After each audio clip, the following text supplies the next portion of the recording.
चलिए सीधे मुद्दे पर आते हैं। आज के इस एक्सप्लेनर में हम साइंस स्ट्रीम की उस दुनिया में उतरेंगे जो सिर्फ किताबों और स्कूल के सिलेबस तक सीमित नहीं है। हम मेडिसिन और इंजीनियरिंग के उन पुराने बने बनाए दायरों से बाहर निकलकर बिल्कुल रियल डेटा और नंबर्स के आधार पर पूरी सच्चाई जानेंगे। लेकिन आगे बढ़ने से पहले एक ऐसा बड़ा सवाल जो शायद हर साइंस स्टूडेंट के मन में कभी ना कभी जरूर आया होगा। पूरी जिंदगी में आखिर ज्यादा पैसे कौन कमाता है, एक डॉक्टर या एक इंजीनियर? सच कहें तो ये एक ऐसी डिबेट है जो बरसों से चली आ रही है। तो आज हम सटीक सैलरी डेटा का इस्तेमाल करके इस बहुत बड़े मिथक को हमेशा के लिए क्लियर करने वाले हैं। तो इस एक्सप्लेनर का हमारा रास्ता कैसा दिखेगा? सबसे पहले बात करेंगे साइंस स्ट्रीम के बंटवारे पर, उसके बाद डॉक्टर और इंजीनियर की सीधी टक्कर, फिर देखेंगे उन टेक करियर्स को जो फ्यूचर प्रूफ है, उसके बाद इसरो तक पहुंचने का रास्ता, कुछ ऐसी फील्ड्स जो आम नहीं है पर उनमें पैसा बहुत है, और आखिर में एक सही और फाइनल फैसला कैसे लिया जाए। शुरुआत करते हैं पहले पड़ाव से, साइंस स्ट्रीम का चुनाव, यानी अपना रास्ता चुनना। दरअसल 10वीं के बाद रास्ते दो अलग अलग दुनिया में बढ़ जाते हैं। एक तरफ है मैथमेटिक्स वाला ग्रुप, यानी पीसीएम, फिजिक्स केमिस्ट्री मैथ्स, जो सीधा इंजीनियरिंग और आर्किटेक्चर की तरफ ले जाता है, और दूसरी तरफ है पीसीबी, फिजिक्स केमिस्ट्री बायोलॉजी, जहां से मेडिसिन और हेल्थ केयर की लाइन शुरू होती है। यही वो पॉइंट है जहां से किसी भी स्टूडेंट के आगे के करियर की पूरी नींव तय होती है। अब आते हैं दूसरे हिस्से पर, डॉक्टर बनाम इंजीनियर की टक्कर और सैलरी का असली सच। अगर ध्यान से देखें तो शुरुआती लाइफस्टाइल और पहली कमाई आने के समय में जमीन आसमान का अंतर होता है। एक डॉक्टर को अच्छी खासी कमाई शुरू करने से पहले लगभग 8 से 10 साल तक कड़ी पढ़ाई करनी पड़ती है। हाँ, उनकी जॉब स्टेबिलिटी बेहद सॉलिड होती है। पर दूसरी तरफ इंजीनियर्स सिर्फ 4 साल की पढ़ाई के बाद फाइनेंशियली इंडिपेंडेंट हो जाते हैं और उन्हें बहुत जल्दी 30 से 50% तक के शानदार सैलरी जंप्स भी मिलने लगते हैं। अब इस टाइमलाइन को देखिए, ये बहुत ही दिलचस्प है। चौथे साल में ही एक इंजीनियर 4 से 12 लाख रुपए आराम से कमाना शुरू कर देता है। 8वें साल आते आते एक इंजीनियर का पैकेज 15 से 40 लाख तक पहुंच जाता है, जबकि तब एक डॉक्टर की शुरुआत करीब 6 से 12 लाख पर होती है। लेकिन, और ये बहुत बड़ा लेकिन है, 15वें साल तक आते आते डॉक्टर्स बहुत तेजी से बराबरी कर लेते हैं, और 20वें साल तक दोनों ही प्रोफेशंस में 1 करोड़ रुपए से ज्यादा के पीक पोटेंशियल तक पहुंचने की पूरी ताकत होती है। तो यहाँ पॉइंट क्या है? पॉइंट ये है कि चाहे मेडिसिन हो या इंजीनियरिंग, दोनों ही जगह एक्सट्रीम स्पेशलाइजेशन ही सबसे बड़ी सैलरी तय करता है। अगर मेडिसिन में न्यूरोसर्जरी या कार्डियोलॉजी की बात करें, या फिर इंजीनियरिंग में फैंग कंपनियों के अंदर सॉफ्टवेयर इंजीनियरिंग या एआईएमएल की, तो ये टॉप स्पेशलाइजेशन किसी भी पेशेवर को आसानी से 1 करोड़ से ऊपर की सालाना कमाई तक ले जा सकते हैं। सारा खेल इसी स्पेशलाइजेशन का है। चलिए अब बढ़ते हैं तीसरे पॉइंट की तरफ, फ्यूचर प्रूफ टेक करियर, यानी इंजीनियरिंग का एक बिल्कुल नया युग। अब ट्रेडिशनल इंजीनियरिंग से थोड़ा आगे निकलकर देखते हैं। एक फील्ड है मैकेट्रॉनिक्स। ये कोई आम इंजीनियरिंग नहीं है, बल्कि ये मैकेनिक्स, इलेक्ट्रॉनिक्स और सॉफ्टवेयर का एक बिल्कुल परफेक्ट कॉम्बिनेशन है। सोचकर देखिए, ऑटोनॉमस सिस्टम, स्मार्ट मैन्युफैक्चरिंग या इलेक्ट्रिक गाड़ियां, ये सब इसी के दम पर चल रहे हैं। ये आज की दुनिया की सबसे बड़ी डिमांड है।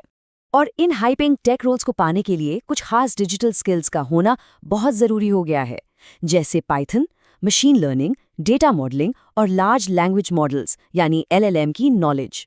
इसके अलावा AWS जैसे क्लाउड प्लेटफॉर्म्स और साइबर सिक्योरिटी, ये वो मॉडर्न हथियार हैं जो आज के समय में इन शानदार जॉब्स को हासिल करने के लिए चाहिए ही चाहिए। अब थोड़ा कॉर्पोरेट दुनिया से बाहर निकलते हैं। हमारा चौथा हिस्सा है सितारों की ओर कदम, यानी इसरो का रास्ता। हम सभी को इसरो पर गर्व है और वहाँ काम करना किसी सपने से कम नहीं लगता, पर यह नामुमकिन बिल्कुल नहीं है। इसका रास्ता एकदम क्लियर है। सबसे पहले PCM से 12th कंप्लीट करनी है, उसके बाद कम से कम 65% मार्क्स के साथ BTech या BE की डिग्री, फिर इसरो का सेंट्रलाइज्ड रिक्रूटमेंट बोर्ड यानी ICRB एग्जाम क्लियर करना होता है। वहाँ शुरुआत एक जूनियर रिसर्च फेलो की तरह होती है और फिर साइंटिस्ट या इंजीनियर SC ग्रेड तक का सफर तय किया जाता है। स्टेप्स स्पष्ट हैं, बस कड़ी मेहनत चाहिए। और अगर किसी को लगता है कि ऐसी सरकारी साइंस जॉब्स में पैसा नहीं है, तो जरा इस नंबर पर ध्यान दीजिए, 1,77,500 रुपये। ये इसरो में विशिष्ट पदों की पीक मंथली सैलरी है। ये बिल्कुल साफ दिखाता है कि देश की सेवा और एक शानदार कमाई दोनों एक साथ मिल सकते हैं। इसके बाद है हमारा 5वां सेक्शन, लीक से हटकर करियर, यानी वो छुपी हुई फील्ड जो ज्यादा लोग नहीं जानते। ऐसा ही एक जबरदस्त हिडन जेम है AIFSCT, all India forensic science entrance test. आजकल जिस तरह से डिजिटल और साइबर क्राइम बढ़ रहे हैं, उसने फ्रॉड डिटेक्शन और साइबर फोरेंसिक एनालिस्ट की डिमांड को आसमान पर पहुंचा दिया है। ये फील्ड उन लोगों के लिए परफेक्ट है जो थ्रिलर और इन्वेस्टिगेशन में इंटरेस्ट रखते हैं। और इन ऑफबीट रास्तों की शुरुआती सैलरी भी काफी इंप्रेसिव है। जरा कंपेयर करके देखते हैं। एक AI रिसर्च साइंटिस्ट लगभग 39.1 लाख रुपीस सालाना से शुरू करता है, एक एनवायरमेंटल साइंटिस्ट 13.3 लाख से, और एक मर्चेंट नेवी कैडेट लगभग 6 लाख से अपना सफर शुरू करता है। इसका मतलब है कि अगर थोड़ा कन्वेंशनल रास्तों से हटकर सोचा जाए तो बेहतरीन अपॉर्चुनिटीज भरी पड़ी हैं। और मर्चेंट नेवी की बात करें तो वहाँ के लाइफस्टाइल पर्क्स बेस सैलरी को कई गुना बढ़ा देते हैं। जैसे विदेशी जहाज़ों पर काम करने से बेस पे में 20 से 40% का सीधा हाइक मिलता है। भारत में पूरी तरह से इनकम टैक्स की छूट, यानी टैक्स का कोई चक्कर ही नहीं। शिप पर ड्यूटी के दौरान रहना और खाना बिल्कुल फ्री, और उसके ऊपर से लंबी छुट्टियां, वो भी पेड इंटरनेशनल ट्रैवल के साथ। ये सच में एक पूरी लाइफस्टाइल है। तो अब आते हैं हमारे आखिरी सेक्शन पर, एक सही और फाइनल फैसला, डेटा बनाम डेस्टिनी। हर रास्ते की अपनी एक अलग सच्चाई है। अब तय क्या करना है? देखिए, अगर लाइफ में जल्दी फाइनेंशियल इंडिपेंडेंस चाहिए तो इंजीनियरिंग बेस्ट है। अगर एक्सट्रीम स्टेबिलिटी और लोगों की सेवा करने का जुनून है तो मेडिसिन सबसे बेहतर है। और अगर पूरी दुनिया घूमने और ग्लोबल मोबिलिटी की चाहत है तो उभरते हुए नए टेक फील्ड से बेहतर कुछ नहीं। लेकिन इस पूरे एक्सप्लेनर का एक सबसे बड़ा टेकअवे इस कोट में छिपा है।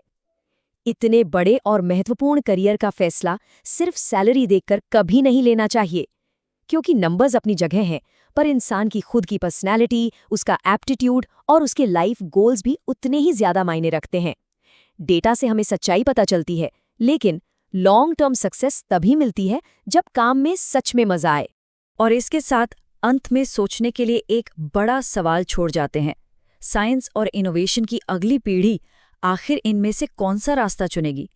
क्या पारंपरिक रास्तों पर ही चला जाएगा, या साइंस के भविष्य के लिए कुछ नए और अनोखे क्षितिज तलाशे जाएंगे? इस एक्सप्लेनर में हमारी तरफ से बस इतना ही। चीज़ों को नए नज़रिए से देखते रहिए और हमेशा कुछ नया सीखते रहिए।